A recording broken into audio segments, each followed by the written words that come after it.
Pour terminer, on va parler de l'un des plus grands noms du design français. Alors là, j'ai pas besoin de jouer à connaissez-vous, parce que si je vous dis design et si je vous dis français, vous allez me répondre. Philippe. Philippe Starck, bien entendu. Starck. Alors Philippe Starck, hein, du presse-citron à la box internet, en passant par les restaurants, les hôtels, les hôpitaux, il a tout fait, mais il vient de sortir, la brosse à dents aussi, il vient de sortir quelque chose de nouveau. Alors d'abord, c'est vrai que je parle de Philippe Starck là beaucoup parce que vous le disiez, il a une actualité. Mais je pourrais presque faire une chronique par jour sur Philippe Starck. On l'appellerait Philippe Starck. Non, c'est ça. Et après on dirait ouais, elle est folle de lui, tout ça. Oui, c'est vrai qu'il a un charisme fou. Ça, on peut pas le nier. Un charisme alors. Un charisme fou. D'accord. Et il a une femme très sympathique. Alors donc, je ne suis pas folle amoureuse de Philippe Starck. Je suis juste admirative, c'est vrai, de son travail, de son énergie, parce que là encore, il crée avec deux entrepreneurs brésiliens une marque de mobilier. Alors vous allez me dire, allez, encore de l'édition de mobilier, ça va pas, c'est quoi et tout ça. Et encore une fois, Philippe Starck, il a du pif, il va en avant. C'est pas du mobilier. D'abord, il est abordable ce mobilier, et puis il est transformable, et puis il va faire en sorte que des artistes se l'approprient par ils vont échanger par site, etc. Il va y avoir des tags dessus, il va y avoir du street art dessus, si on veut faire plein de choses dessus. Donc, ce mobilier, eh ben, il est pas comme les autres. Et Philippe Starck, c'est pareil, parce que je le suis vraiment depuis longtemps. Il a le sens de l'amitié. Alors, quand il lance la marque en France, d'abord, il l'a lancé à Milan, au Grand Salon du Meuble, l'année dernière, au mois d'avril, cette année, au mois d'avril. Là, quand il le lance en France, il le lance à Montpellier, chez son pote depuis 30 ans, qui est distributeur de meubles, Franck Argentin. Et ben voilà, c'est humain, c'est bien, regardez, voilà.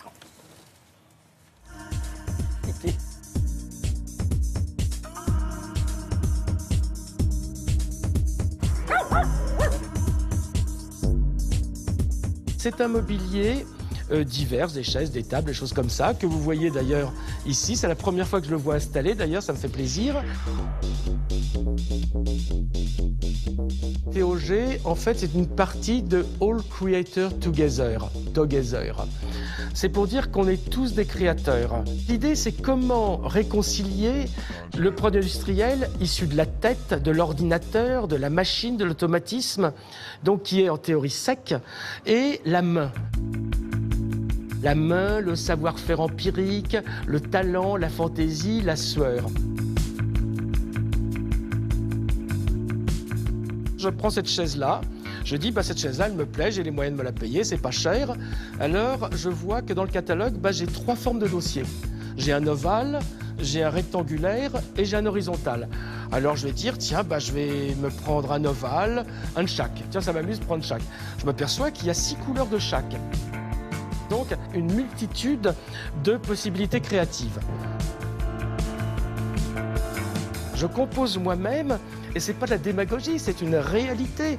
La personne va sortir du magasin avec un produit industriel super fiable qu'elle a fait elle-même.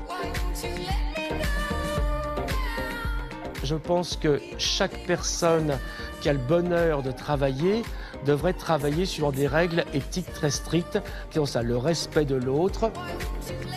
Là, ici, on est avec Franck Argentin, qui a été peut-être la personne qui me soutenait le plus quand j'avais 16 ans, quand je voulais faire du design.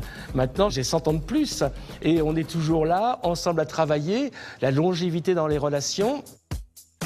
La vision qui ne peut pas être seulement de demain, mais qui doit être à différentes étapes, qu'il faut tout le temps comprendre. Tout ceci sans que ça devienne triste. Parce qu'on pourrait se dire, oh là là, bonjour, prise de tête. Non, parce que tout ça doit prendre la forme toujours de la tendresse, de l'amour, du rire énorme, de l'humour, de la poésie. Et tout ça, c'est ça, oui, c'est l'humain. Finalement, sans vouloir tout le temps employer des grands mots qui peuvent pas ridicules, oui, malgré tout, tout est basé sur l'humain.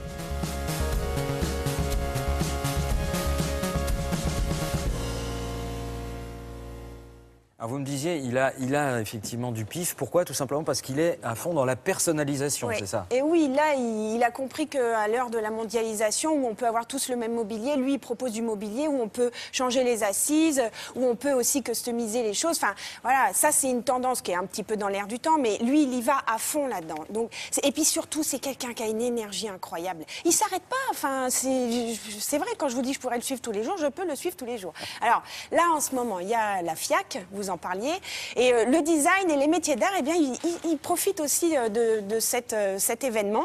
Alors, il y a à la Maison Piazza une exposition magnifique qui retrace les 15 ans du prix de l'intelligence de la main. Et en fait, on peut y voir des pièces exceptionnelles faites par des artisans d'art ou des artisans d'art qui ont travaillé en collaboration avec des designers. Tout ça a été mis en scène par l'architecte dont je parle régulièrement, qui s'appelle India Madhavi. C'est très sobre, très beau. Bah, pour le plaisir des yeux, c'est gratuit. Et c'est à Paris, cette maison? Et c'est à Paris. D'accord. C'est bien de préciser parce que tout le monde n'habite pas forcément Paris. Oui, je sais. Mais comme là, il y a une Rappel. grosse actualité, on peut y faire un petit tour pour se détendre. Bien sûr. Bon, on n'y manquera pas. Merci beaucoup à tous les trois. On va continuer à